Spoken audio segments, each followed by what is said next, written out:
document exclusif que je vous laisse découvrir dans quelques instants. Il est signé Solène Rioux et Pauline Lormand. Elles ont réussi à passer plusieurs heures en compagnie de l'unité certainement la plus expérimentée de l'armée ukrainienne. Une unité d'élite qui, depuis le début de cette guerre, a couvert pratiquement tous les fronts les plus difficiles. En tout cas, une immersion avec des soldats issus du renseignement, y compris pour mener des missions les plus dangereuses derrière les lignes russes. Exceptionnellement, ces forces spéciales ont accepté nos reporters pour les suivre jusqu'à la ligne 0, au plus près de la tranchée ennemie. Regardez. Dans la forêt, la guerre se fait à pied. Marchez bien en ligne. Ces commandos du renseignement ukrainien sont les plus aguerris du front. Ici, le chemin est balisé pour ne pas se perdre au milieu des combats. Nous profitons d'un court répit pour avancer. Là, ils sont cachés dans leur terrier. Ces hommes nous emmènent sur la ligne 0, la plus proche des Russes.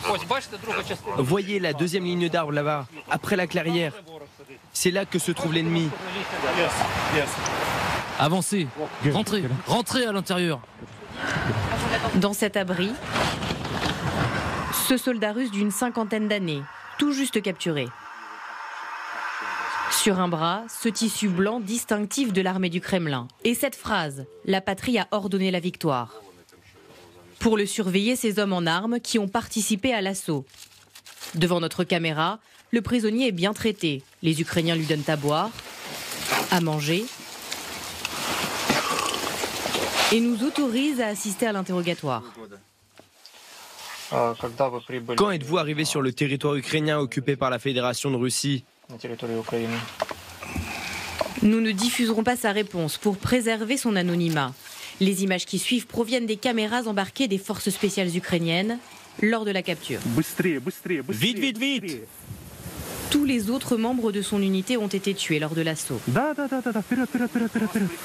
Unique survivant, il est le seul à avoir accepté de se rendre. Dis à l'autre de sortir! Il n'y a personne d'autre, je suis tout seul. À genoux, putain, les mains en l'air! Je te rappelle que chez toi, en Fédération de Russie, si tu ne respectes pas un ordre, on te tire dessus. Maintenant, on te ramène sur nos positions. Le ramener, dans l'espoir d'un futur échange de prisonniers de guerre. Sous le contrôle des Ukrainiens, nous avons la permission de lui parler. L'inconnu me fait peur. Ne pas savoir me terrifie. Bien sûr que je veux revoir ma famille, mes enfants. Et ma mère.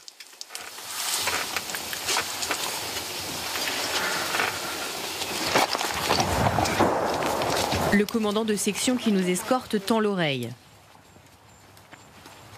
C'est un nouveau type de danger qui vient du ciel. Les drones qui nous survolent sont équipés de filets. Ils ouvrent ce filet qui lâche des mines et qui se dispersent. Et tous les tirs d'artillerie qu'on essuie éparpillent encore plus ces mines. Donc elles peuvent être absolument partout. Faut vraiment faire attention où on met les pieds. On va se mettre à couvert. Est-ce qu'on vous attend pour la prière? Ouais, attendez-nous, on arrive. Ces combattants volontaires chrétiens, normalement dédiés aux opérations extérieures, aident exceptionnellement l'armée régulière pour freiner le rouleau compresseur russe.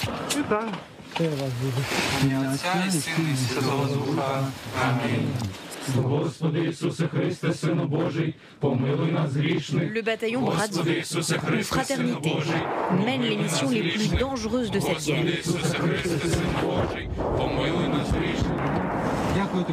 Malgré ce déluge de feu, il semble anesthésié.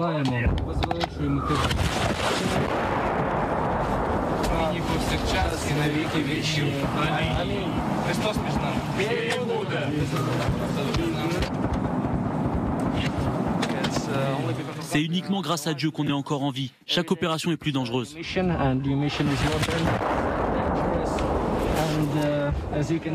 Regardez là, ils nous tirent dessus, on est quand même en vie.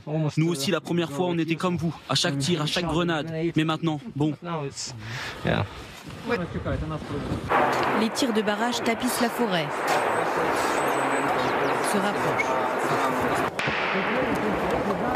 Deux groupes de soldats russes sont en train d'attaquer. Tout le monde a sa radio allumée, prend le RPG. Yallah, on y va. Vous avez un autre tube ou pas? Il doit y avoir 2 armes anti-chars dans l'abri.